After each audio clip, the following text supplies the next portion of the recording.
Welcome in Wednesday. Trying to figure out a day here. Wednesday edition, Blue Sky Live here for you. Texas Ole Miss tonight at the Pavilion, 8 o'clock. Spirit facing his former team, and it's close to a must-win to stay on schedule that you can get for the Ole Miss basketball team. Again, 8 o'clock. They're in that one. 3 SEC games tonight on the slate. We'll look at last night's scores, including don't listen to us. Kentucky goes into the Food City Center and knocks off the Tennessee Volunteers last night. Got really hot early from deep. I think they hit 5 of their first 6 threes, and then if you bet on college sports, you're an idiot. I mean, there's simple as that. And if you listen to us and then bet on college, you might sports, could have just stopped it if you bet. Yeah, you might could have just stopped. It's hard. It's hard to win. I mean, unlike Neal's picks, we're all over 500 and just rolling into a 3-way tie for the championship here with 1 game remaining. But it's true. Good. We very rarely get our asses completely kicked. Even Luker's above 500. Very rarely just get demolished. I mean, Luker, if he had 3 or 4 more weeks, he might catch this thing. He's been on a 1-month heater. I mean, he's been on fire. You actually could have made some money off him the last 4 or 5 weeks. You just rode that thing. Yeah, if you just look at the last month, he's blown all of us off the field. I stopped paying attention to him because he couldn't catch us. Yeah. So I kind of but he did get close where you went, oh well. Yeah. You had to do the math a little bit for a minute to see if you went 0-3 all the way through. I mean, look. I mean, all jokes aside, I'm with Luke. I think sports betting is potentially the largest epidemic of this generation.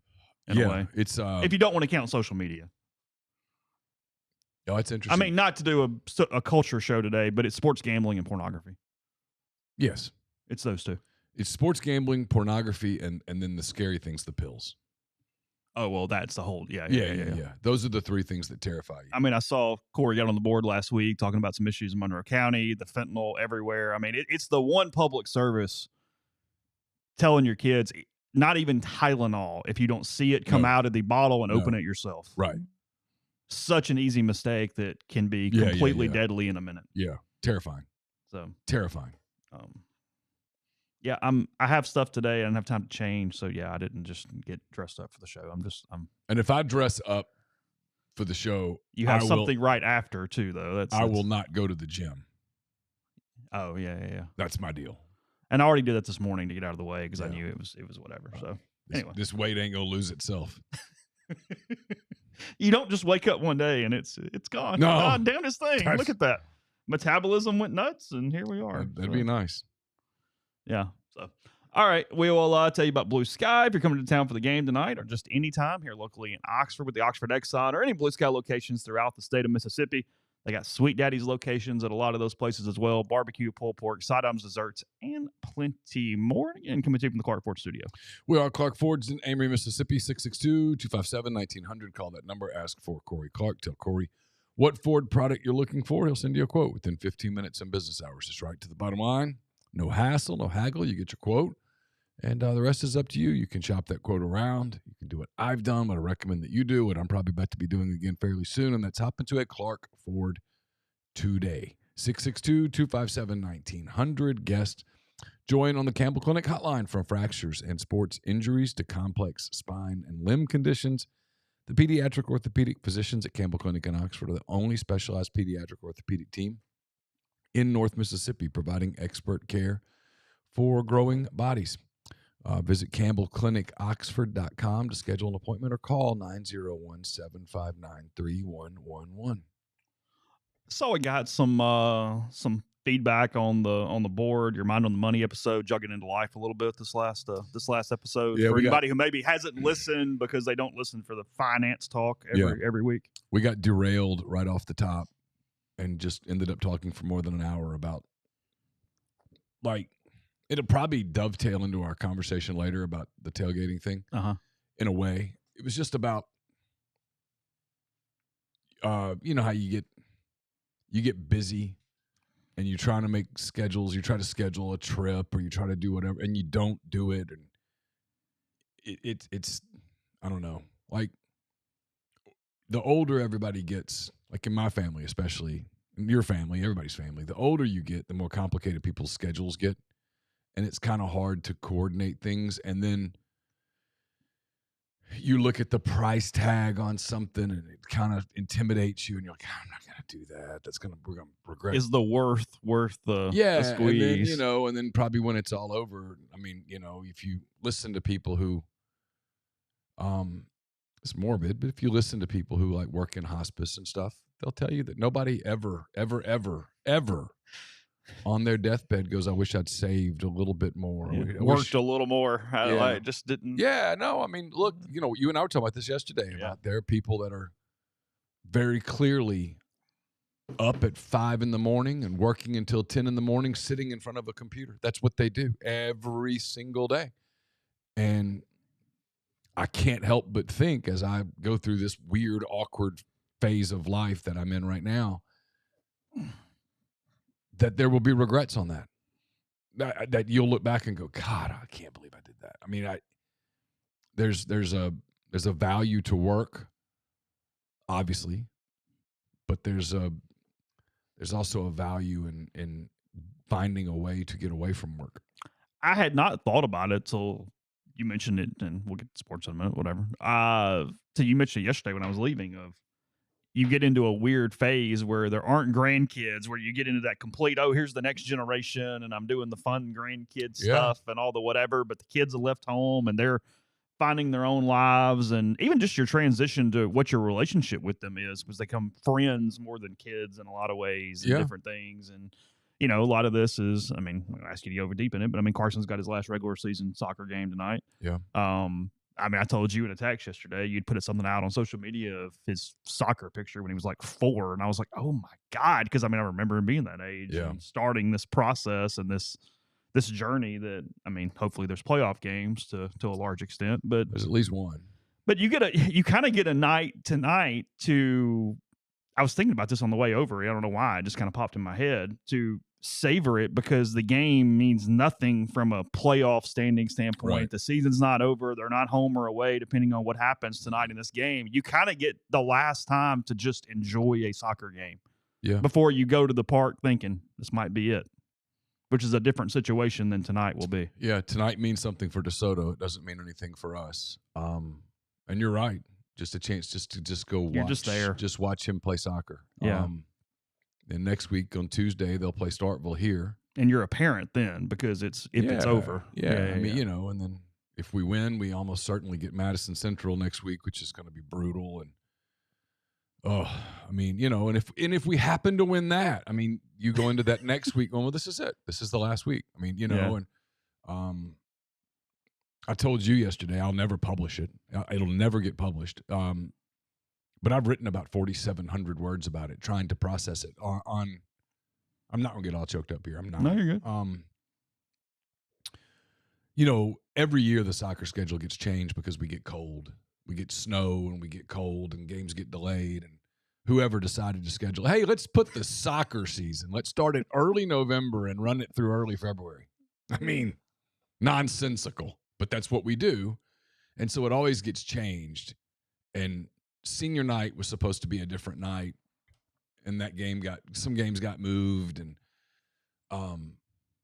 senior night being on Friday night just sort of hit out of nowhere because you weren't anticipating that. Yeah, Carson came in like on Tuesday or Wednesday. It was like, hey, senior night's Friday, and I was fine, and I went for a run, and just my brain started going. I kind of lost it. I'm just walking around the neighborhood, and yeah, it just was, I told somebody yesterday that it was so cold on Friday night that it was too cold to be sentimental. But yeah, I mean, you look at, I think what got us was they were doing an Instagram post, the OHS soccer account. Mm-hmm. And they were like, hey, send some pictures of when they were little. And so I started scrolling through my phone, and it was just, that's here come the waterworks, man. I mean, listen, these next couple of weeks, you can just take my man card. You can have it, set it on fire. You can, if the whole you get emotional thing means you're not a man, well then color me whatever you want to color me the next couple of weeks. It's going to be fine. Life goes on, and he's going to do great in everything he does, but it's been a huge part of our existence. Like for us, I mean, not to get But you got long-winded. club too. It's not just high school. Oh, yeah. No, it's been club and high school, and it's been since he was little. And there was that one spring that he played with one team, practiced with that team, knew that he didn't want to continue with that team. And I told him, you can't quit. I'm not letting you quit. And he didn't want to quit, but he also trained with another team. We had soccer 6 days a week. It was wild. I mean, and he loved it, and so before that, Caroline would dance, and we had dance every weekend with something. Laura would take Caroline wherever Caroline had to go, and I'd go with Carson to soccer. And I mean, the moral of it was the soccer is kind of what allowed us to, I don't know, we would have built a relationship anyway, but there was a lot of car rides where you that's true. where you just start talking. I mean, we talked a lot about the Cubs or the Thunder, or the NBA draft was a hot topic that year, that it was Chet Holmgren or Jabari Smith or Paolo Banchero. I mean, we knew those people on first name basis by the time it was done. But I mean, that's the stuff you'll miss. And then you just kind of go through those pictures and you see him, now, and he's evolved into a really good player. And he's a captain, and he's a big part of their. I would think Hunter and the people over there probably know he'll be one of those. They'll replace him. Don't get me wrong, but he'll be one of those that left a legacy there, which is, you're proud of that, obviously. But yeah, when it's over, we're gonna miss it, sure. What age do you start thinking about time passing to that extent?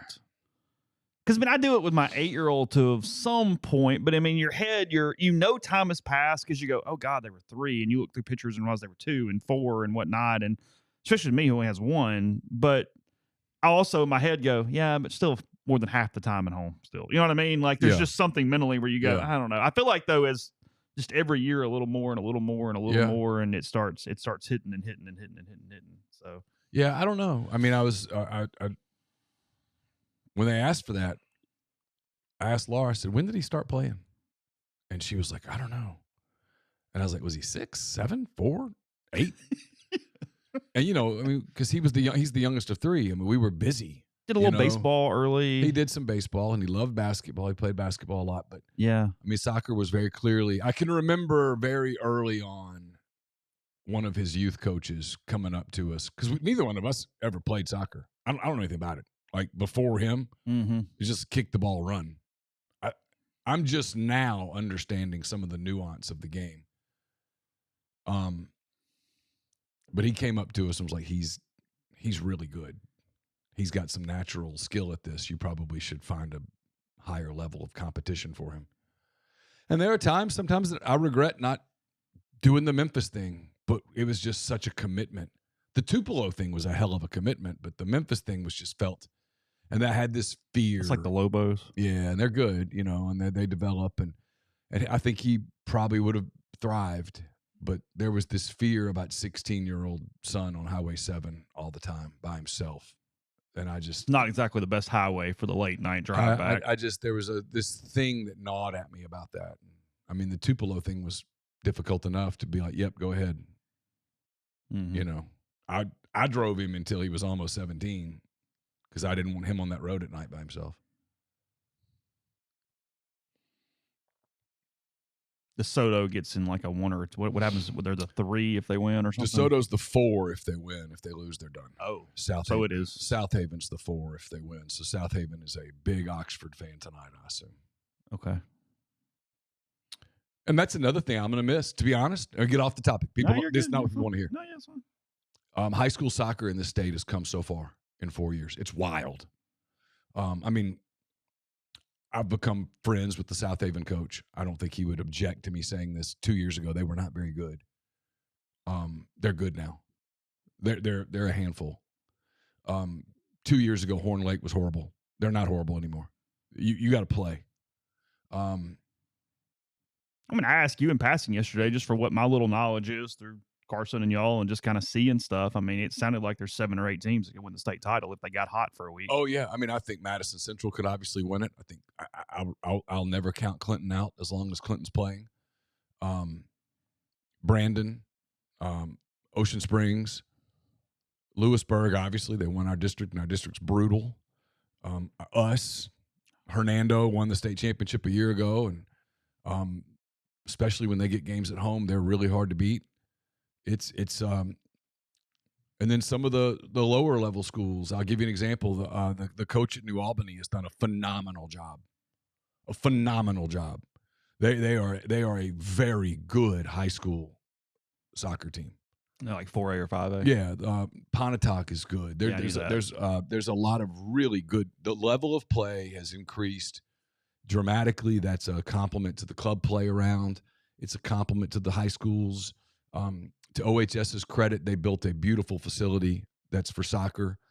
I mean, I'm sure they're going to use it some for some 7-on-7 football stuff, but it was built for soccer, and it's gorgeous. I mean, it's when they finally get the video board up and all that stuff, it's going to be amazing. And there's a commitment to it. It's a growing sport, and the level of play and the number of the quantity and quality of players has increased, and it's been cool to see. It's been kind of cool to have a front row seat to watch it from when Carson was in middle school playing to now his senior year. The level of play is, because 2 years ago they went down to Clinton in the second round and got their ass kicked. I mean, it was bad.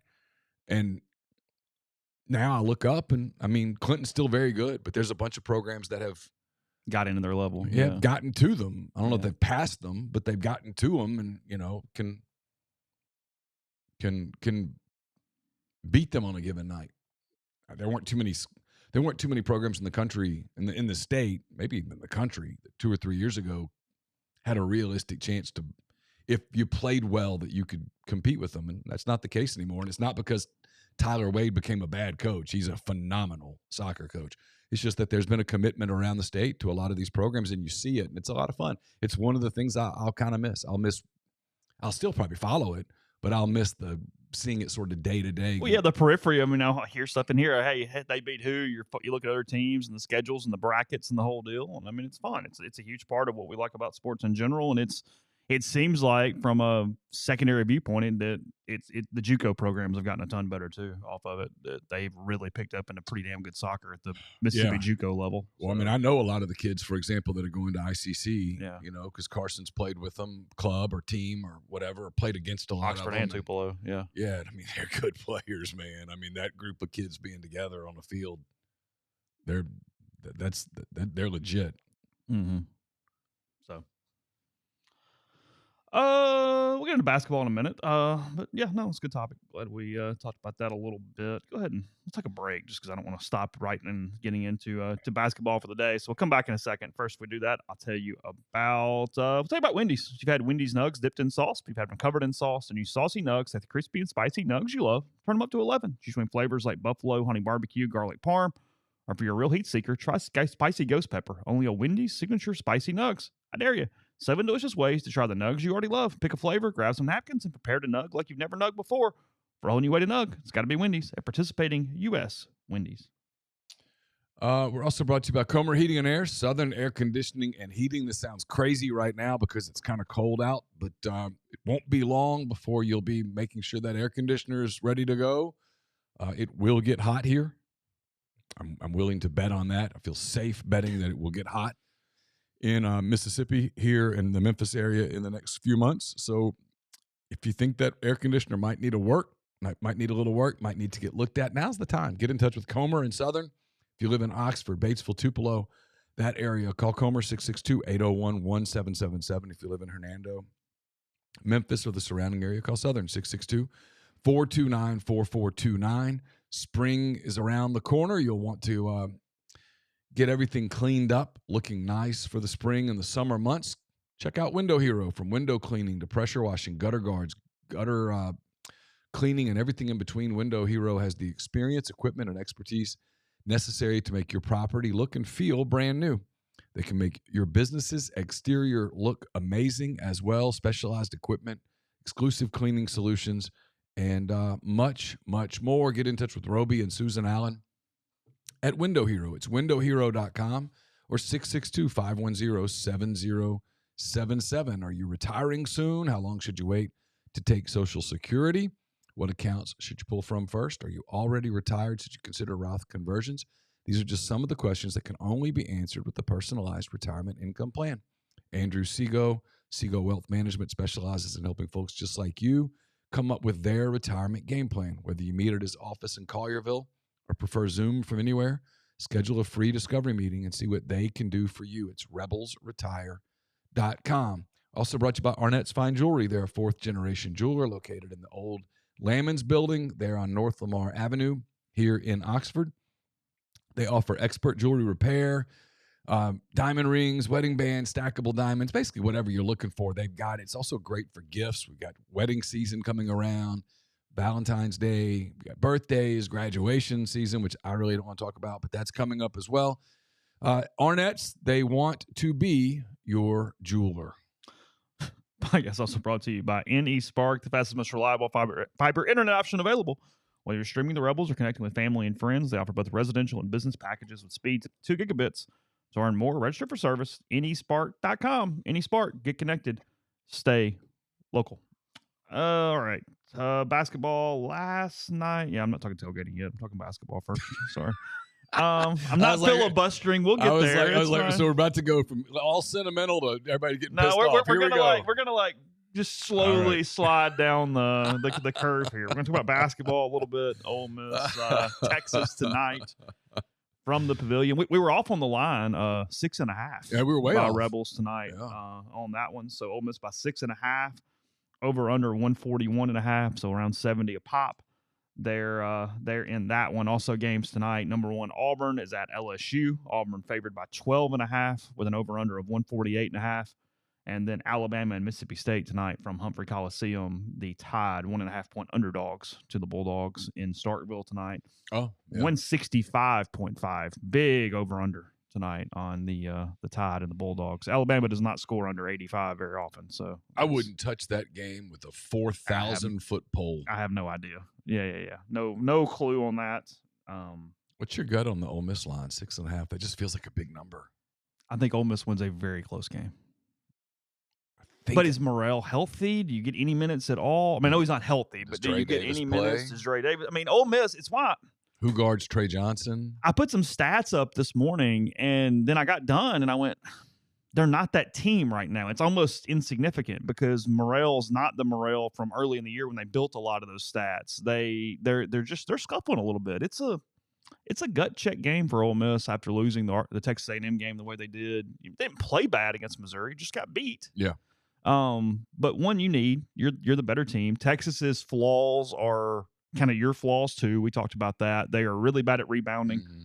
They don't stop other teams from getting offensive rebounds, and they don't get offensive rebounds. So you too, that's right there with you. They protect the basketball, but they don't protect it quite as well as you protect it. Right. Although Ole Miss has struggled with that at times in this losing streak. They've almost had kind of a Chuck Knobloch situation of getting the ball in bounds at times. Padula's really struggled just getting it in from moment to moment, and it's a fascinating game. I'm sure it's one. I mean, Beard's going to have a lot of emotions into this game. There's no way you can't as a human. I would think it's the reason we did not have media Monday and Tuesday was he did not want to talk about it. Mm-hmm. And we were going to ask about it because you have to. Come on. Oh yeah, of course. I mean, it's a one time. You get. Yeah, it's what it is. Hey guys, I'll talk about anything except Texas. And he didn't say that. No. They just said we just won't do a press conference. So those 3 games tonight, I mean, Ole Miss matches up pretty damn well with them if they're healthy. Yeah, but you just don't know what they're. I mean, I'm sort of blind to the Rebels right now going into tonight. Yeah. I don't know, and haven't heard much about how anybody's doing or not doing leading into the. Mm-mm. What did the injury report say last night? Did you look? I didn't even look. Here, I'm sorry. I'm doing it. I got it. Availability report, right? Yes. Isn't that what we're calling these bad boys? They always put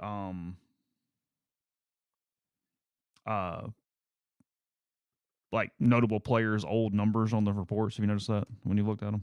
Like Marshall is Ole Miss's number, like little jersey thing. Oh, really? I didn't see that. They always take a significant number in like the school's past or whatever. Yeah. Basketball availability. Here we go. All right. Pulling it up. Ole Miss and Texas. Matthew Morrell is questionable. Dre Davis not listed at all. Okay. So it tells you he's available. yeah, unless it's not like Lane, but I think we're trusting this, right? Yeah, nothing against Lane. I don't think Chris plays games with the injury report the way that Lane appeared to. Yeah. Chindall Weaver is out for Texas. No idea. I don't know. And Arthur Kaluma is probable. Okay. So he's playing. Yeah. I think that's the way we would do it. So that is the two things I know from the injury report. But yeah, Ole Miss, Texas tonight at 8:00. First time Texas has ever been to Oxford for a game, I assume. You know? I know not your area, but you know. First time since I've been on the beat, certainly. Well, I know that. But Yeah, I mean, period. Probably. First time they've been in the pavilion. We can go Well, that's there for and sure. be 100% correct. Probably, I think it's safe to say it's first time in modern history, at least. Texas's jersey in the availability report was Kevin Durant. I've heard of him. Yeah, if you got a lot of thoughts there, if we want to go into a segment on that one. Very complicated love-hate relationship. Last night, fun night in the SEC, actually, with a couple different games. You got, again, Kentucky 78, Tennessee 73 in Knoxville last night. That Auburn game took something out of Tennessee. 4-4 now. Yeah. They're not a 1 seed anymore. The league's hard. Kind of sliding a little bit. Again, Kentucky got really hot. Tennessee still led by 3 at the half, but Kentucky punching them really early settled Kentucky, kind of got a certain flow going, even though they were trailing at halftime. It was a really critical first 5, 6, 7 minutes there. So Kentucky now 4-3 in the SEC. They'll be in Oxford for midweek next week. Okay. After they play Arkansas on Saturday night, and then they will be in Oxford on Tuesday or Wednesday next week. I don't know which day. Cal's going to get a rough reception, isn't he? Isn't that weird? Because if he won a national title there, he was Is it going to be rough? I mean, I kind of hope not. He did a lot of nice things there. He's a weird. And he left. He's a weird dude, but come on. He left as well as you could leave. They wanted you to go. Yeah. He put out that video that was kind. I mean, it was. Yeah. He just said, "Hey, I'm no longer the guy that needs to lead this program." And he was right. The second time he put it up, the first time he put it up, it looked like 1982 pixelated thing. They had the wrong file of it, but then they fixed it and it was fine. You know, and people say, well, that contract, well, he didn't make them give him the contract. Anyway, not to get on that topic. I didn't know that. Drew says Saturday, obviously Auburn. First time Ole Miss will host number 1 since 1966. Oh, wow. Yeah, I didn't know that. I did not know that I will take either. your word for it. Yeah, no, trust him. That's true. That tells you something about the SEC not being a ton of number 1s outside of Kentucky. That there just haven't been a lot of opportunities to host number That's 1. a good point. And you didn't play, in the old days, you only played Kentucky once. Because you played, back in the old days, you played the West teams twice, the East teams once to get to 16 conference games. And then, Florida had its run under Billy there for a minute. But outside of that, that's about it. I was trying to think. I mean, Arkansas in 94, 95. That's what I was trying to think. They were probably near the top of the polls. Yeah. But you had Duke, you had Kentucky, you had UNLV during a portion of that. That's true. So they probably weren't number 1. Mm-hmm. Right. Yeah, because Arkansas won it in 94 and finished second in 95. That's correct. Is that correct? Mm-hmm. Okay. Last night, Oklahoma goes on the road, plays pretty well against A&M, but loses 75-68. The Aggies pulling. We got that one right. College Station. We did. They didn't. Did they cover? What was the line? The line was about 8, wasn't it? Yeah, it was right in there. Yeah. I don't know. Vegas is good, boy. Yeah, I'm not sure what the line was, but it was close. And then Georgia did cover. They were I think 9.5 or 10.5 point favorite at home against South Carolina, and they won by 11. So I think we got that one as well. Mike had to have that one. Got it. Yeah, Georgia now 3-5 in the SEC, 15-6. South Carolina 10-11, 0-8 in the SEC at this point. They have not played bad basketball. They don't royally suck. They've played close. They played Auburn to a whistle. Nobody does. They took State to overtime. I mean, there's no path to like 6 wins, but they easily could have 2 or 3 right now with just a few bounces that are different. So sure. It's not a gimme when you go to Columbia in a few weeks to just go grab that one and come on back with your day. You got to play well. Yeah. A&M 5-3, Oklahoma 2-5. Oklahoma scuffling a little here. Yeah. The math is starting to not math very well for the Sooners at this point.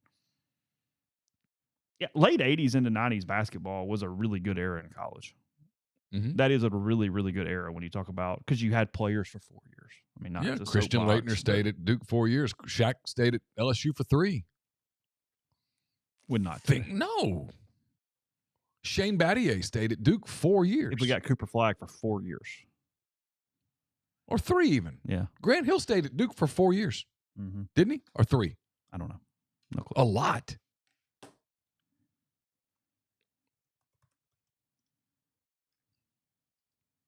Bobby Hurley played 4 years at Duke. You had guys, Michael Jordan played 3 years at Carolina. Sam Perkins, James Worthy, all those kind of people. That was a different era, but yeah, it was better, sure. You got to know players. It's almost like people like cheering for people. I didn't realize, I did not know that Grant Hill had the inbound to Leitner on that play. Oh, yeah. Yeah, I didn't know that. Obviously knew Leitner hit it, but I was not aware that was the inbound from him. You ever read Gene Wojciechowski's book about that game? Greatest game ever played, I think he called it. Mm-mm. Great book. Really a phenomenal book. What was it about?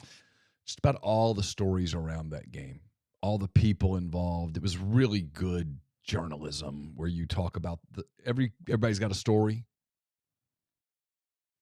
Just there was a lot of stories in that game that all culminated in a moment. That was probably the most fan popular Kentucky team in forever. Because those kids could have left and they didn't, and they were coming off the probation and all that stuff. And it was a lot of Kentucky kids, Farmer and Pelfrey and Woods, and Rick Pitino was the coach, and that was an elite Duke team that had won the title. They'd knocked off UNLV, and they were going for the repeat. That was a elite Duke Kentucky team. Sean Woods is who hit the shot to force the Leitner shot. Yes. At that point. And look, statistically, let me be careful here. Statistically, you can make the argument that Christian Leitner's the greatest college player to ever play the game. Mm-hmm. Now, was he the greatest player to ever play the game? No, of course not. But in terms of his numbers, his stats, his wins, his points, his all that stuff, it's partly why a lot of, and again, this isn't a big topic. I'm not making a huge deal out of it, but the revisionist history that kind of criticizes Team USA for letting him be the college player on that team. But it's like, no, he was so highly regarded at the end of his college career for being on the Dream Team in 92. Yeah. Like, if you're going to take a college player, it was fully understandable why you took Christian Leitner for that spot. Yeah. Because it was ceremonial. Even Shaq agreed, even though Shaq was obviously a better player. Yeah. Though on the college level, they met twice and Leitner dominated both games. Mm-hmm.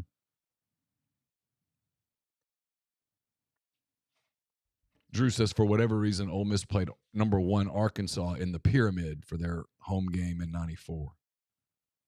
Different era. Yeah. I mean, Ole Miss played the Egg Bowl, and the Egg Bowl was in Jackson until, 90 or whatever? Yeah. So.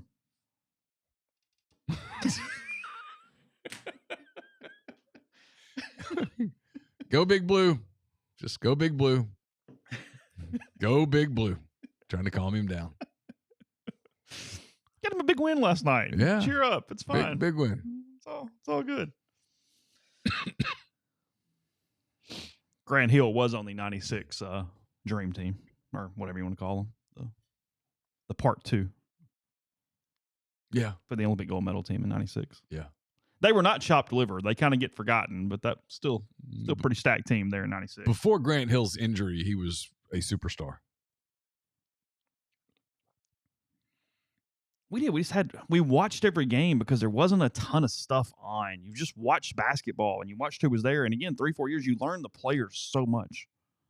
Dude, I can still tell you guys who played at Georgetown in the 80s beyond Patrick Ewing. They had Wingate and Brown, and you just knew the dudes. It was just a different world, man. It's like Carson and I have had this conversation before where he told me one day, he goes, I think you grew up in a better time than I did. And I'm like, well, in some ways. It's not necessarily wrong. Speaking of college basketball right now, I get the league's not great, but the win for Ole Miss continues to look better and better. The Louisville Cardinals are 9-1 in the ACC. Well, yeah. at this moment. I mean, you want to speak about really good coaches. Pat Kelsey did a hell of a job at College of Charleston, and now he's doing it at Louisville. 9-1. No, and if you're an Ole Miss fan, look, hey, go Cards. You are ingrained with Louisville right now. Just trust me on that. Yeah. You love you some Louisville Cardinals, and you love Alabama. As hard as it probably is to love Alabama, you love them. You're cool with Arkansas winning some games and getting that net on up. You got to win in Fayetteville. You want Arkansas, Georgia, LSU to win some games. You really do. You really do. And I know it's hard for fans to think like that, but in the event that this is bubbly, you want BYU to win games. Purdue. You want Purdue to be. They're good. They're you want handling Purdue to it. stay good. You just need dubs. But yeah, that Louisville 72-59 last night over Wake Forest. And Wake Forest is pretty good. Louisville at the Center last night. They're now 16-5, 9-1, and all 4 of their non-con losses are SEC teams. Oh, so they're 16-5 with an ACC loss, which is Duke, and 4 SEC teams. Well, specifically, it was flag. They just that's actually what happened there. But he showed up handful because they kept it close for a while. Yeah, it was played with them, but you can't stop him. They are projecting Louisville to go. Ken Palm is projecting Louisville to go 24-7 overall, 17-3 in the ACC. Ole Miss would sign up for that. Well, because for Louisville, that's a 3 seed. That's a 3 seed. Mm-hmm.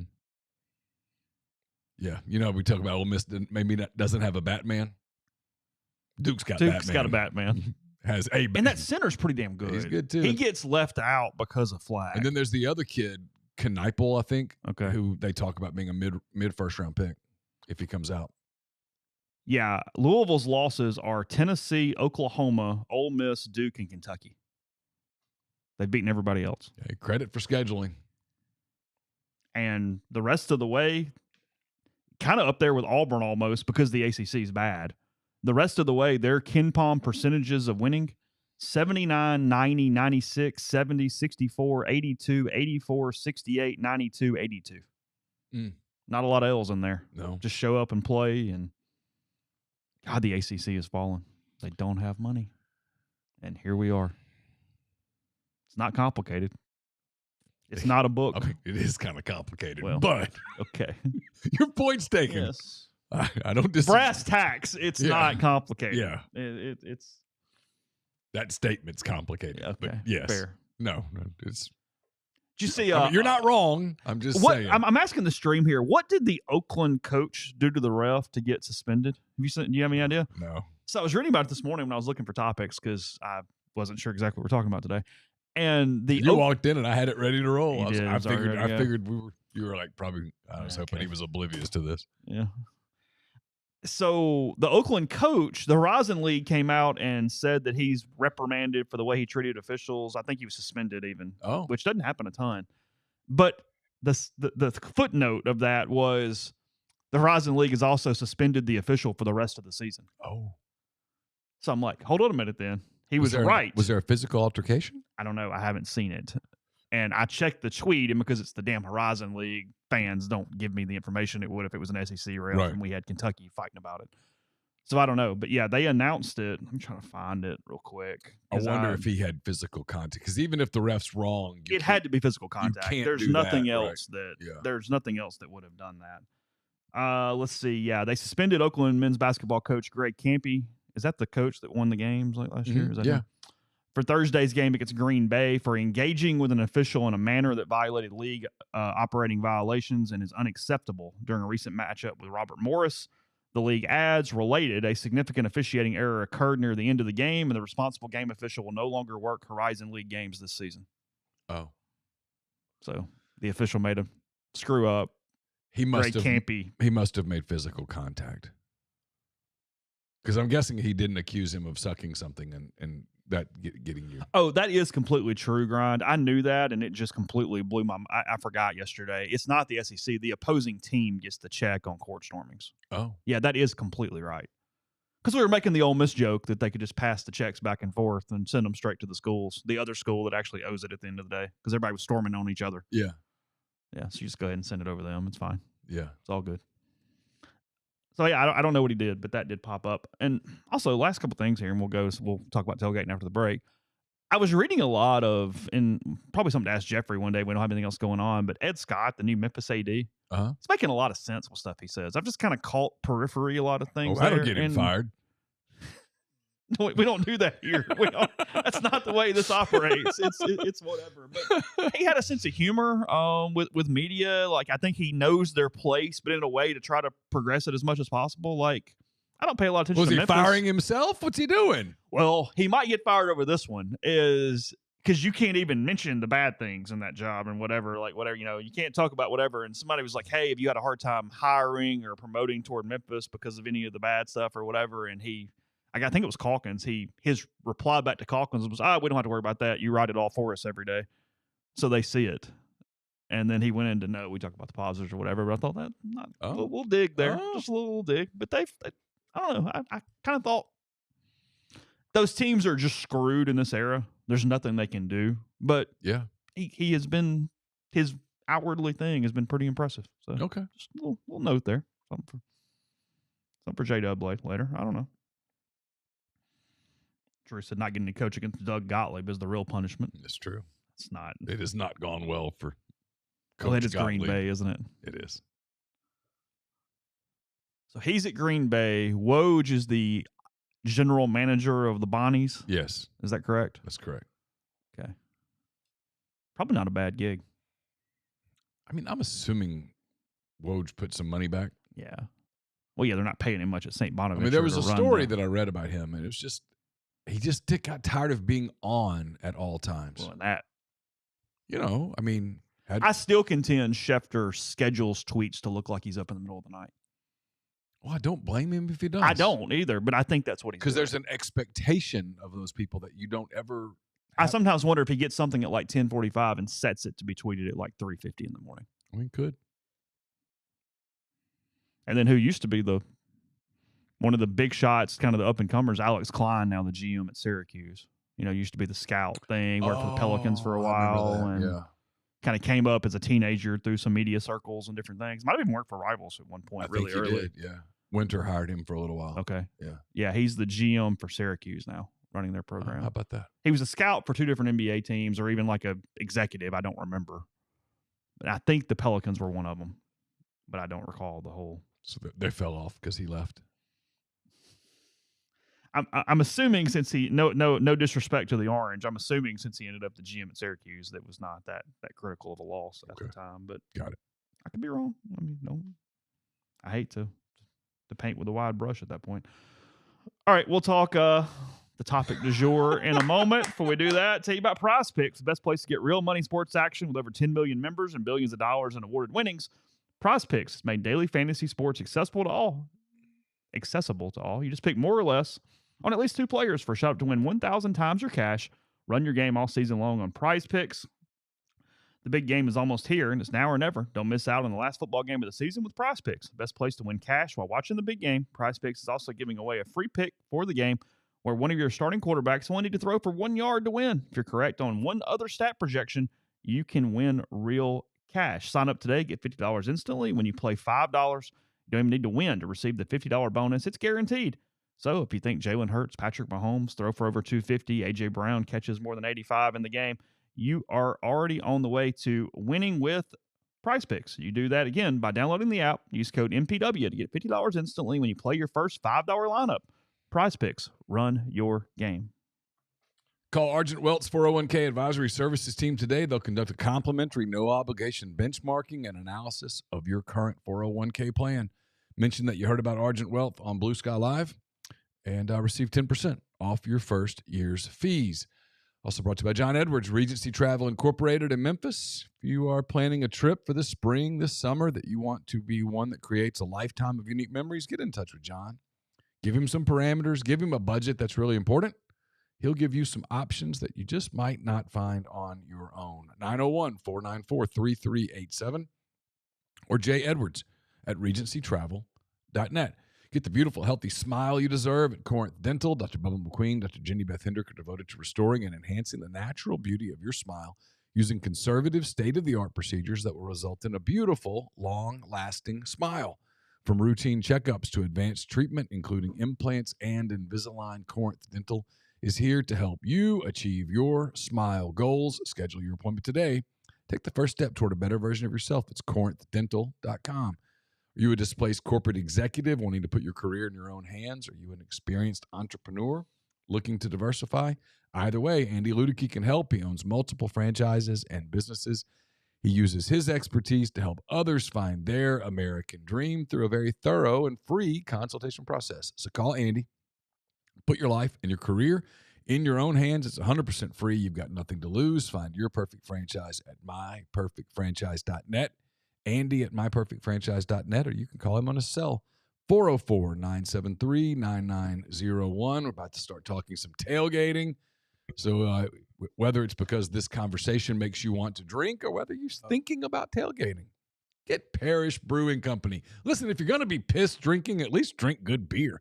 Parrish has it. You got Ghost in the Machine. It's a double IPA. They got Dr. Juice, got Envy, Canebrake, all sorts of excellent tasting beers there at Parrish Brewing Company in Broussard, Louisiana. Wherever you get your beer, whether it's at the grocery store or at the bar, at the restaurant, ask for Parrish. You won't regret it.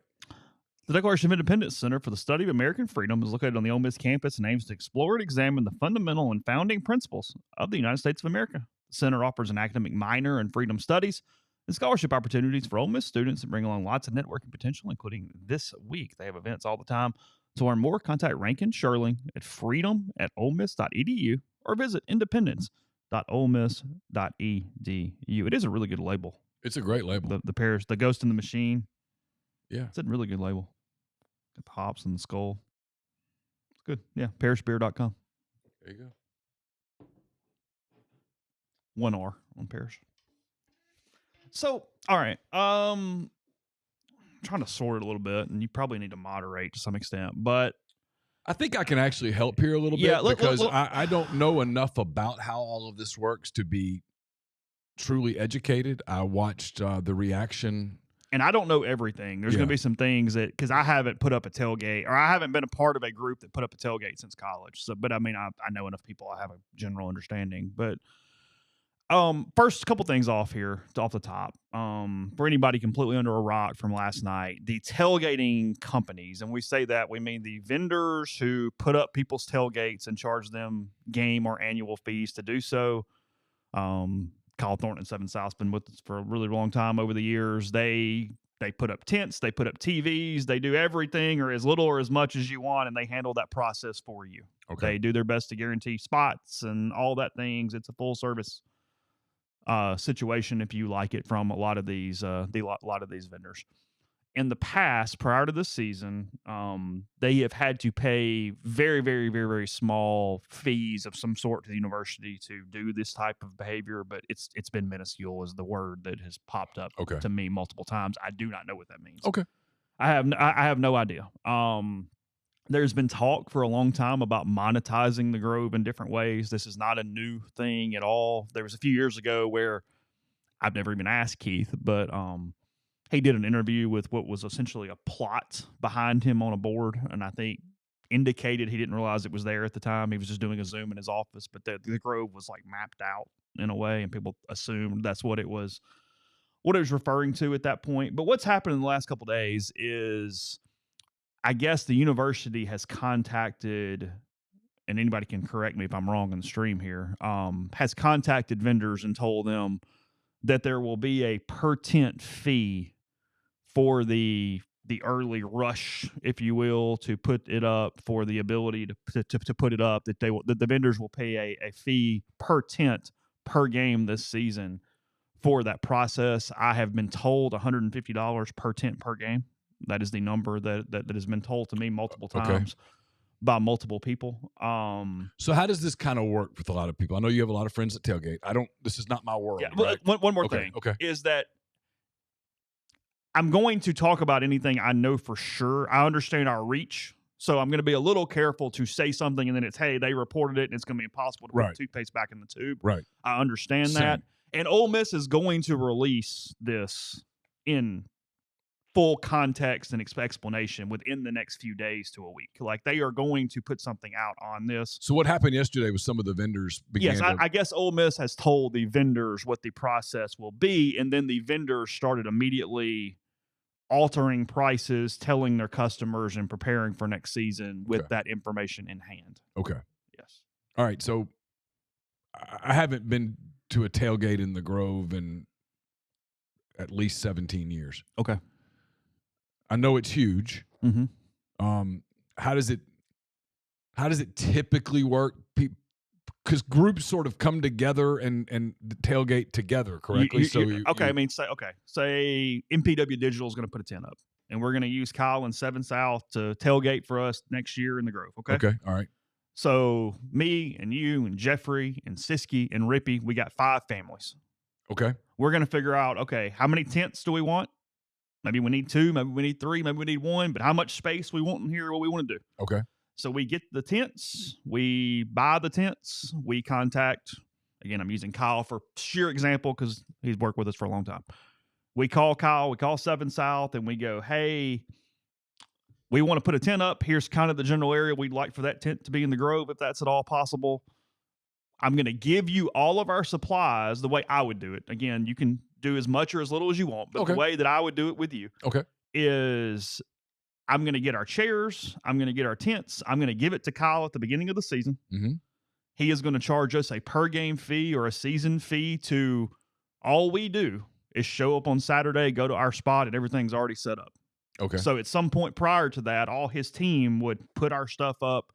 All we do is show up with our food, and we start drinking and revelry and having a blast at that point. Okay. He even takes it down afterwards, and we just either pick it up at the end of the season, or they'll even store it. A lot of companies will even store it for next season if you just don't even want to keep it in between seasons. Okay. Whatever that total price is, we would split it between the 5 families. Okay. And we would pay it. And that's how it would work at that point. Again, there are companies that do all your food for you and catering and everything, or there's some that just simply put the tent up and don't keep, it depends. But the basic thing is the tent setup. The basic thing is that, yes, the tent and the situation is put up for you. You don't have to worry about it, and you don't have to worry about that in any situations. I mean, I'm told here, in general, an average basic tent and table, handful of chairs, all that kind of stuff, around $450. Okay. So what changed? What's changing this time around, to the best of your knowledge? So, look, we can talk about the implications, but the sheer just what has changed is that the university is charged for the early setup, the way it's happened to get this stuff, and the way if you're paying these companies so the same setup we just had, the 5 of us. And again, to my knowledge, I mean, this is one thing here, and I don't know specifics. If you wanted to wait till after this and just set up somewhere on campus, you can still do that, without a fee. This is not if you want to go off somewhere and whatever, and you're doing it later after all the bull rush and whatnot and all the way that works. Okay, including the Grove. Probably not, but I don't. Again, don't know. Okay, sure. So size of tent will matter. Number of tents will matter, I assume. But the way I have been told for your general whatever size tent is, like Stacy's in the stream saying they have 2 20x20 tents. I don't know how 20x20 relates to a normal tent size. Okay. But if you have 2 tents, yes, there's still free tailgating, but there's 2 tents. I've been told $150. So let's say they're standard size tents. The vendors are being charged $300 for those 2 tents. For those 2 tents to put them up.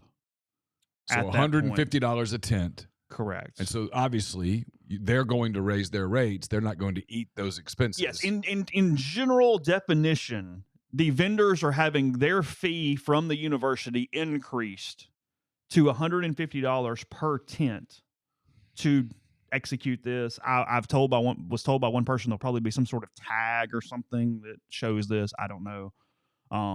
Also being told there will be free space in the Grove to set up as well, to some limited nature. Again, where that is, what that looks like, I have no idea. But the entire Grove will not be pay.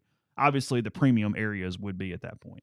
So yes, $300 per game BWL if you had 2 tents, $150 per game if you had 1 tent. Right.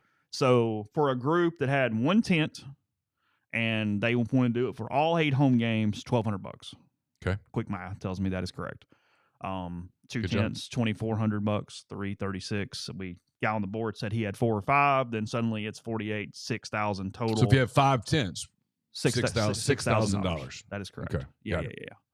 I guess off the average, and what obviously was going to happen, but I will be curious to see if any company tries to really run their numbers up here, is that's being passed off to the customer from the vendor at that point. Sure.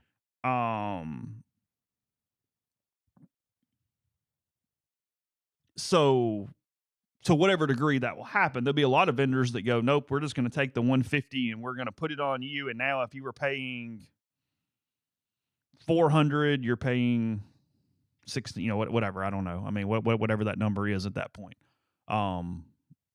So I will be curious to see, and I don't know the answer to this. I was talking to a couple people about it last night. This is going to run out a lot of the small vendors, in my opinion, because they simply don't have the volume to make it work and make it feasible at that point. What I'm wondering is if you'll have one of the large companies that drop their prices to absorb some of this and then really run their margins up, because they would dominate taking other people and be cheaper because of the volume you could do. I mean, I think if I were running one of them, I would be very, very tempted to do that, to just simply get in there and run my numbers way, way, way, way up, still make a profit. Almost get a monopoly. Yeah, you're almost a Sam's Club or a Costco where I can offer a discount and I could run it up at that point. There's no doubt about that.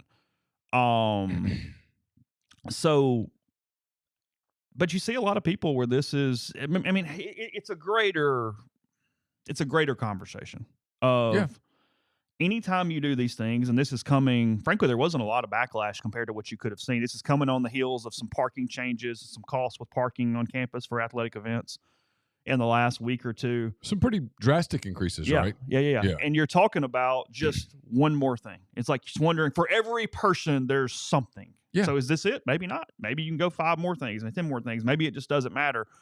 But what you saw as a reaction on the board immediately was just simply people who went, okay, we have to reevaluate because here's how we were doing it.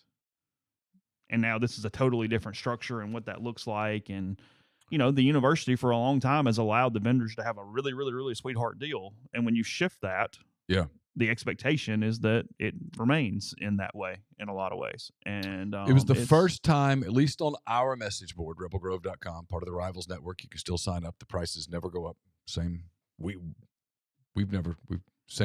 charge to park at Rebel Grove as it's been for a long time. It's the first time that I heard people start saying, wait a minute, what is this for? This is so that we can pay players to make more than I'm making in a year. And it's the first time that I saw that sentiment sort of widespread. Because it's the first time where, even though it's not direct, it's the first direct cost to the person. Because Ole Miss hasn't even raised their ticket prices the way Missouri has. Right. Like Missouri probably had that conversation on their board all the season tickets went up $250, and they went, "Oh, what the hell?" Yeah, well, at some point, I used a really stupid analogy with you before we got started, but I do think it sort of applies, right? I mean, going to a football game is not a necessity for a family. It's not something you have to do. Correct? I mean, it's true. Yeah, sure. Yeah, it's a when you go to the grocery store, you probably have to buy some eggs. You probably have to buy some milk. You probably need to buy some bread. You need to buy some proteins. There's things you need to buy. Does it make sense? Yeah, 100%. Okay. Your basic necessities. You don't need the ice cream. You don't have to have ice cream. It's not a necessity. Life will march on if you don't have ice cream. But you love ice cream. And so you buy ice cream. I don't buy ice cream because if it's in my house, I'll eat it. But you buy a gallon of ice cream. And the ice cream is, I don't know, $6. And then they raise the price of ice cream to $10. And you're like, well, I still like ice cream enough to pay $10. Then they raise it to $20. $25, $30. At some point, there is a point where you go, I'm not buying ice cream anymore. It's dumb. Yeah, whatever that number is, I don't know. And that number might be different things to different people. To you, that number might be $17. To me, it might be $14. To somebody down the street who just freaking loves ice cream, it might be $50. But there is a number that you go, I'm not doing it anymore. And it's why what you're going to see here is some people who don't change anything. You're going to have some Yes. people who quit, and you're going to have some people that go, okay, how do I get a vendor to just simply set me up for the big SEC games and I won't do the other ones? Right. And you start picking and choosing Yeah. and doing whatever at that point. The footprint for where vendors can set up is not increasing to my knowledge. So anywhere, including in the Grove, that there was free spaces, because I'm sure it's marked in some way. I haven't done it, so I don't know. Right. But wherever that was marked, that's not increasing to my knowledge. Those Right. spots will still be free, however that works to set up in those areas at that point. But if you have vendors will still be able to set up early. University groups, the same thing. But there is still the typical Friday free rush for spots that are available at that point. I mean, a lot of the reasons why the fees and things started in general is because vendors started fighting over spots, because obviously a lot of people want to be around the Walk of Champions or around this place or whatnot. And so the way it's working is simply they are charging the vendors the $150, and then vendors can decide, do they want to charge more for premium spots? Do they not? Like that's a vendor thing, not a university thing to answer here. Like somebody said, yeah, right now some spots cost more money. That's because your vendor is charging you more money for those premium locations, if you will. The vendor pays it and you agree to pay, charges it and you agree to pay it. Correct. Right. Yeah, so I have like a complicated take on this. That's not, I guess it's not complicated. It's dual. One, I understand where the university is coming from. I do. I completely get it. The university is coming from the standpoint that the Grove has probably been a $10 million to $15 million business every year, and they get a very small piece of it despite it being their land. Right. I get it. And all of a sudden you're telling the people over there, Keith Carter, and I have a little bit of, I'm a little curious what happens for like any type of refunds to, and maybe it's athletics, maybe it's not. I have no idea. Who's aerating the Grove, doing a lot of upkeep in those ways for this, but I have no idea how that works. No clue. But you've told these people, Keith and Angela Pittman and all the people over there that have to look at the books, right? They have to balance the books, all the people in the foundation, all the people that have to figure out the money. Hey, essentially $21 million is coming out of the budget to pay players. You can call it whatever you want to call it. That's what it is.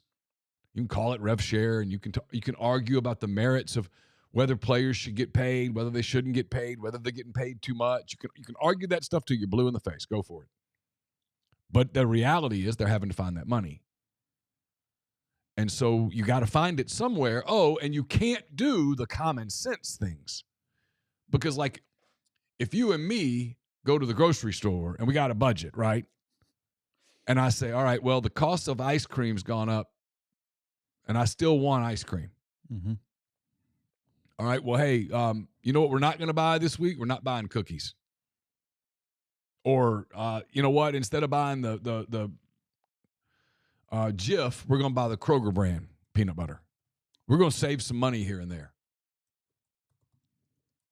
You can't do that, really. You can't go, well, women's basketball loses $8 million. Let's just chop that down to bare necessities.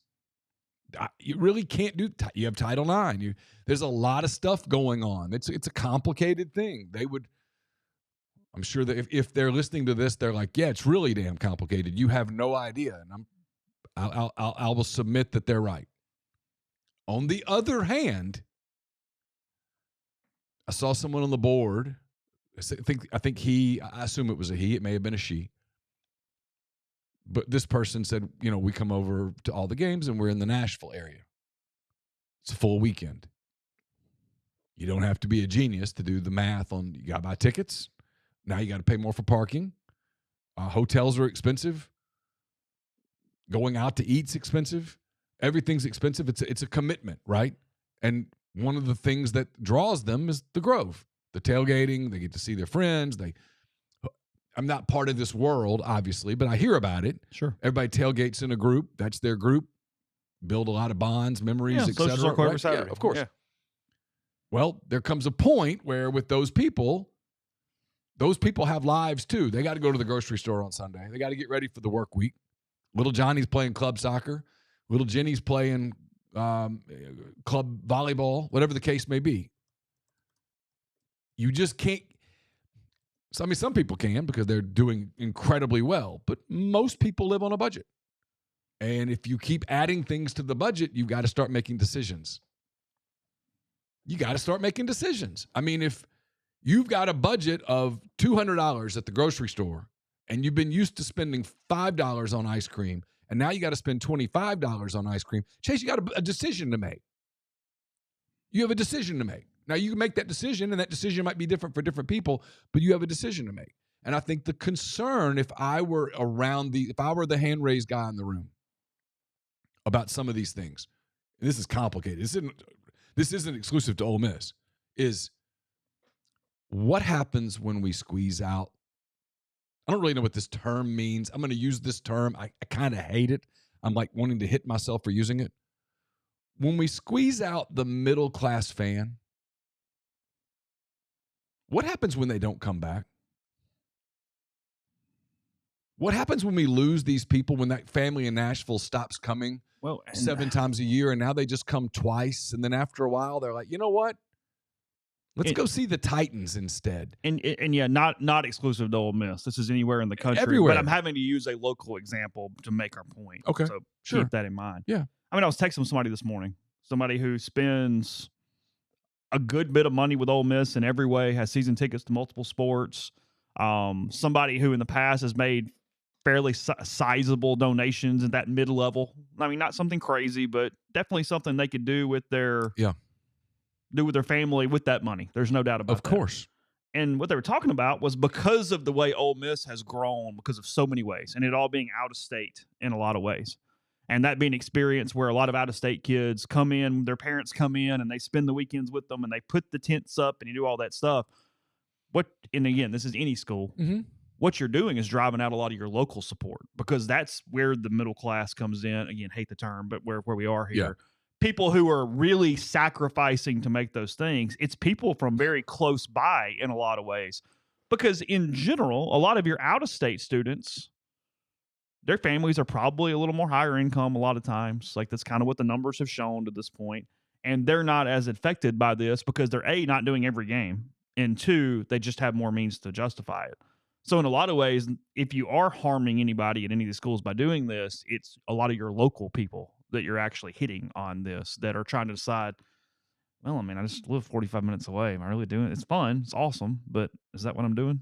Am I not? Do I just give that up? Do I get it back? What do I do? What do I do here? And that's a complicated thing, because, I mean, Ole Miss was never going to take this route. But what you're going to see at some schools, instead of this, that don't have the vendor set up, they're going to charge for tailgating by putting up. They're going to corporate it. They're going to have some company come in and put all the tents up and then just charge to use the tents. So these tailgating schools are going to have like big white tents up everywhere, and you tailgate inside something that's already been set up that you've paid for at that point. I've heard about that a little bit throughout college athletics, that it becomes a really, really, really corporate thing, which Ole Miss wasn't doing for multiple reasons, including, I mean, a lot of their art and pictures are on the Grove being reds and blues and whites, and the way it's done at that point.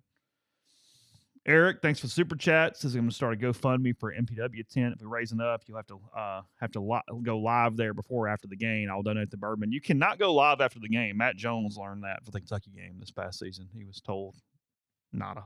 Is that right? Yeah, apparently you can't do that. He tried to go live after the game? Yeah, I think so. Yeah. Don't think it's doable. I don't think you can do that on campus. Interesting. I mean, if you're interested, we can try, but I do not believe that to be the case. I would be very. I'm just more curious now as to why. Why could he not tailgate on the? Why could he not broadcast from the Grove? James don't know. I don't know. I understand that. I kind of feel like a child right now, but why?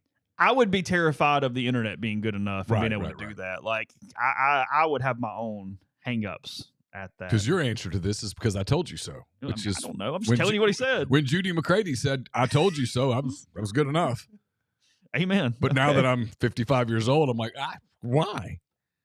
I don't know, Chase. Here's what I believe. I mean, look, I'm very hesitant all the way around because, yeah, it's just, again, not blaming the university. It's just one more thing. Like, And one more thing for something that so many think the extent of it has gotten so stupid. I'm not blaming Ole Miss at all. I'm not because Ole Miss is only doing this because there's rev share. Yeah, they're doing it because they have to. I get it. I keep thinking, and I've admitted that I might be really, really wrong. I've admitted that. I'm becoming. Yesterday was one of the days that.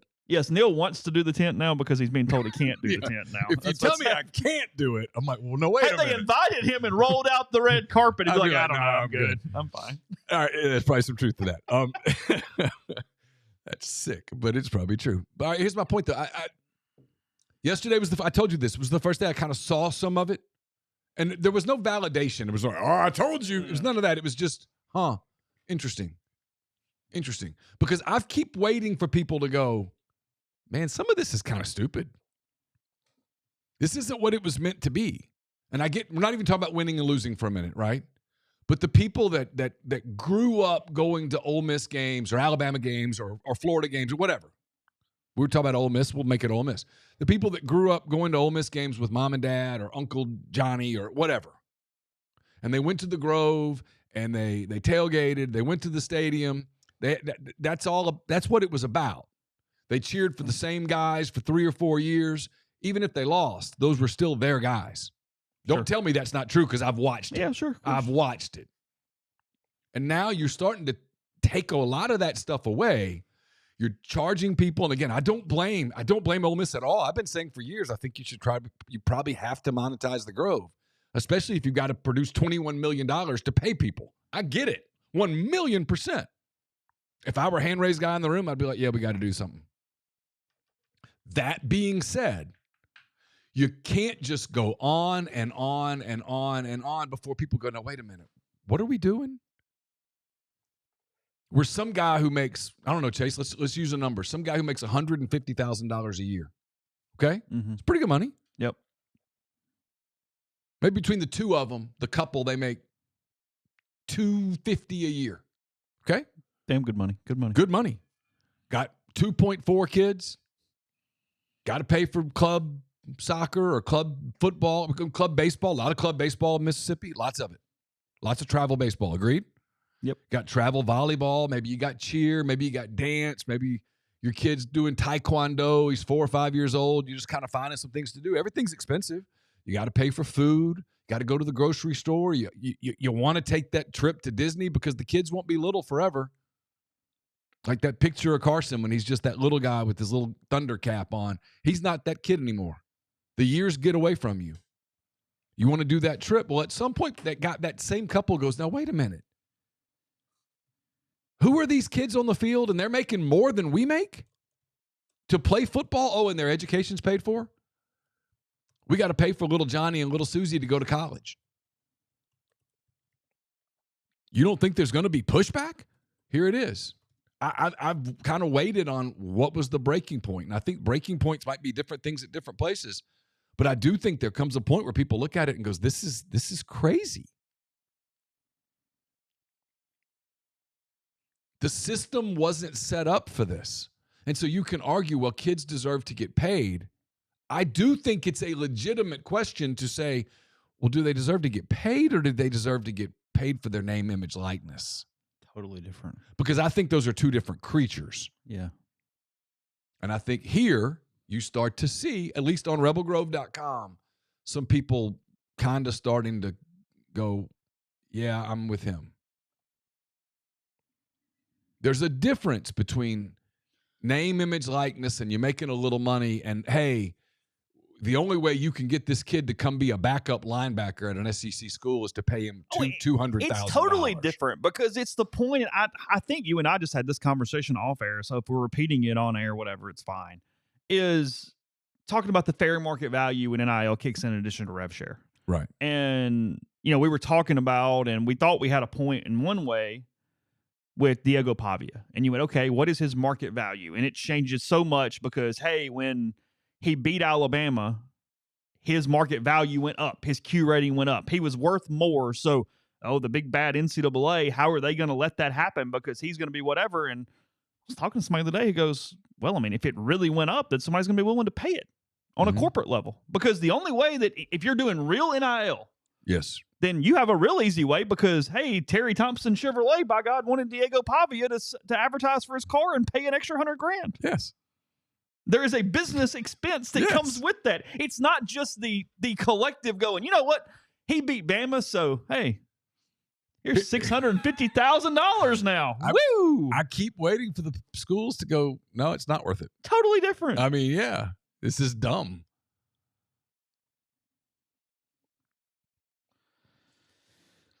Yeah, we're in a terrible place here, and this is just a symptom and a disease that comes from the place we're in at this point. And now I will say this, and this is just if you were doing free tailgating, you still were doing free tailgating. Yeah. Somebody who goes, oh, now you're monetizing the Grove. No, the Grove has always been monetized. Right.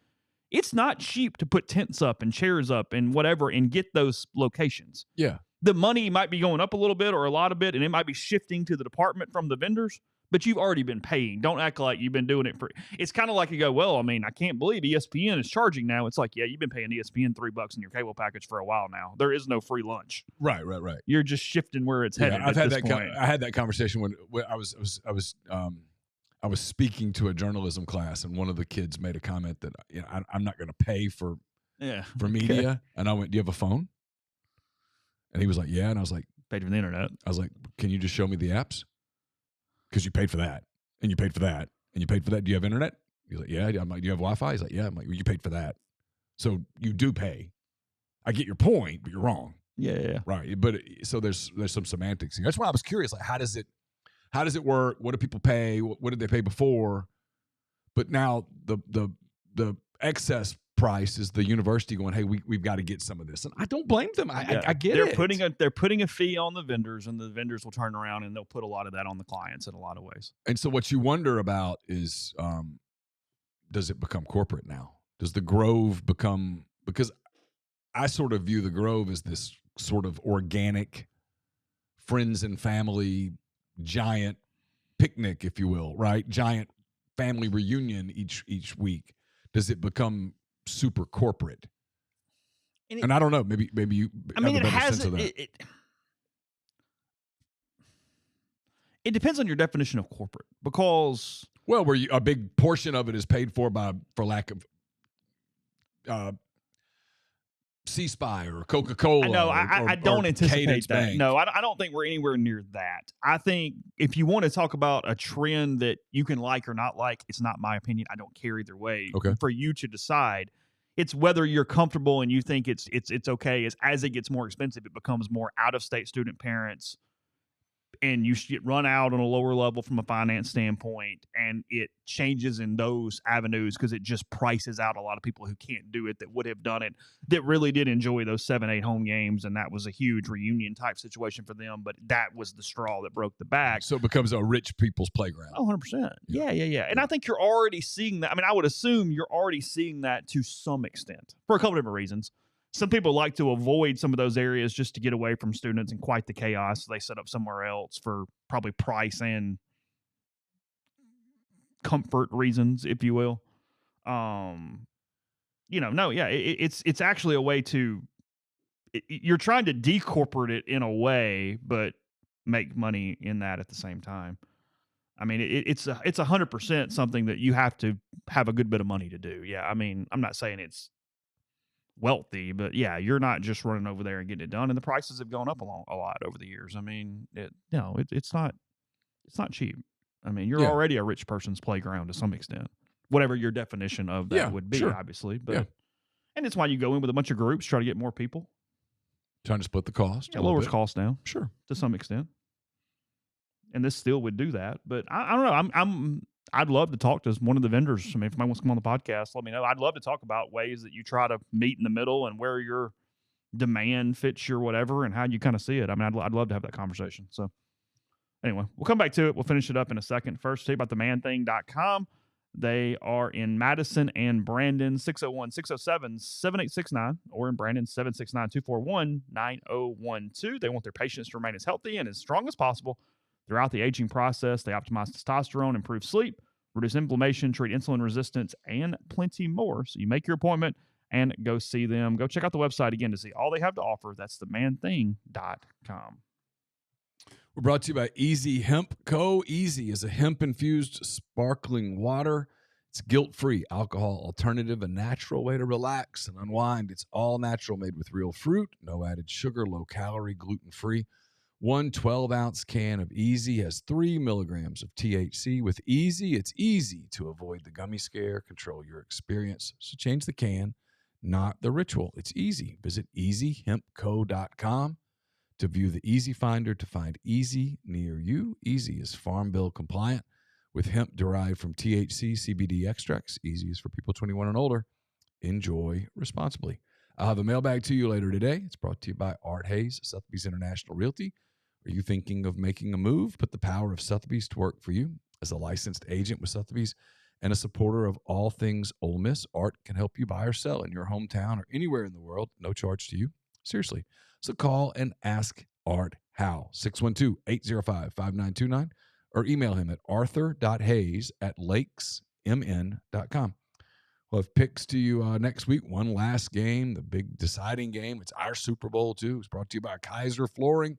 With locations in Oxford and Batesville, Kaiser Flooring provides outstanding quality flooring products and installation services to residential and commercial properties. Kaiser Flooring carries the best in hardwood, laminate, vinyl, and tile flooring, as well as carpeting. Their goal is to offer amazing, durable flooring products and superior services to make your life easier. Kaiser installs your flooring quickly, delivers the best flooring experience possible. Their staff is always ready to ensure they complete your flooring project to your satisfaction. So contact them today for a free estimate. It's kaiserflooring.com, 662-830-3194 in Oxford, or 662-371-1912 in Batesville. At the Citizens Bank, an account number to valued member of the community. You find yourself in the market for a mortgage. Another reason to give them a try. Wilson, maybe you know in the mortgage space now at the Citizens Bank, and we're ready to help you with your real estate goals. Stop by and visit 902 Sisk Avenue, Suite E. Got a groundbreaking coming soon. And while you're in there, ask about School Spirit debit cards. They donate an amount per every transaction to the local school of your choice, whether it's Oxford, Lafayette, or Regents. That's the Citizens Bank, PHILA.com.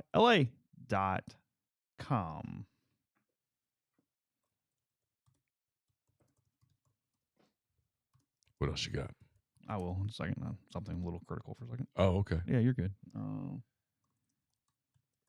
Apparently RFK Jr. and the Senate are exchanging blows as we speak. His confirmation hearing is ongoing today. But that's interesting. No matter what stand you have, the conversation about food and all of that stuff in our country, pretty interesting to me. Oh, 100%. Yeah. Just even how different countries identify different things in those ways. No, 100%. Oh, Luke says he's supposed to run a 10K on Sunday. Race got canceled because the park has a bird flu outbreak. Oh, it's different. You're in the Northeast, right, Luke? I think I have that right. I'm trying not to dox you, but I think that's correct. That's general enough. Yeah, I'm not. I mean not your address. Someone goes up north to the Northeast and goes, Luke. Probably not gonna. Probably not super. Not likely they're gonna find him. Mike McCarthy says he's not coaching this next season after the Saints made a bid. Nobody wants the Saints job. They're going to hire Kellen Moore. It looks like today or tomorrow. But yay, okay. You fired up about Kellen Moore? It could be worse. They're in such a spot where I was talking to Ben Mintz about this on a podcast last week. Mickey Loomis is as close to Jerry Jones as you can be without actually being family related to the owners. He and the new owner Benson is. I mean, he has a lifetime gig, even though he has completely and utterly sucked the program to death in the last 5, 6, 7, 8, 10 it's like years. He's got pictures or something. He's untouchable, and we don't have a quarterback. We don't have a GM. It's a mess. So. There's the theory that you almost don't even want a really good coach right now. Just replace this one with the good one later. Like we're just in a spot where I don't know. That's the hardest part of they're not set up for success. Let's say that. And when you're like, hey, we need to tank, but we're not in a position to tank, that's the worst. Like, how do we just suck? Because it takes kind of a concentrated effort in the NFL to just suck. It does. Multiple years, especially. Yeah, I mean, because NFL's sort of built for mediocrity. Speaking of one team running away, and this is like peak January content, but ESPN put together using whatever that baseball simulation game is. I forget what it's called. It was like Out of the Park or one of those. Maybe that wasn't the one, but it's very similar to that, where you can create rosters and have them play seasons. They took the LA Dodgers and their farm system, divided them into two teams. Okay. Moved the other, tried to make them as even as possible. Okay. Moved one of them to Brooklyn to play a season in Brooklyn. Okay. So basically an expansion team that was just half the Dodgers. So like Shohei's on one team, but then Freddie and Mookie are on the other, and they tried to make it as even as possible. Had to go pretty deep in the farm system. When they ran the simulations, LA is so stacked, they are almost two playoff teams. Wow. Both teams almost made the playoffs in the simulation.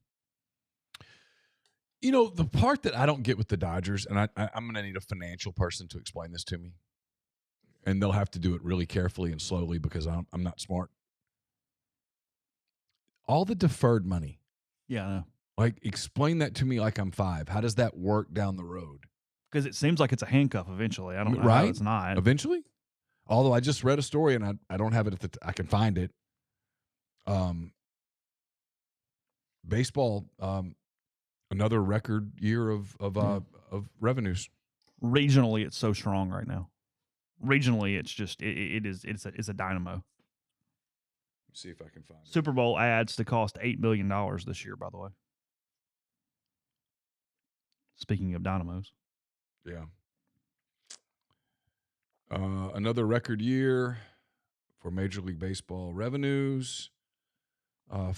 Maury Brown of Forbes reports it was another record year, topping $12 billion in revenues for the first time.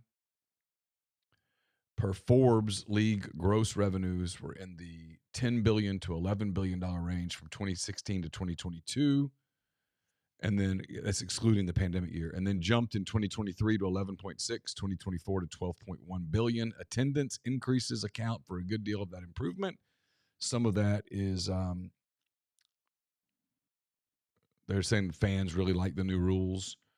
Yeah. Anyway, I mean, everybody says baseball's dead, baseball's dead, baseball's dead. The numbers say the baseball's far from dead.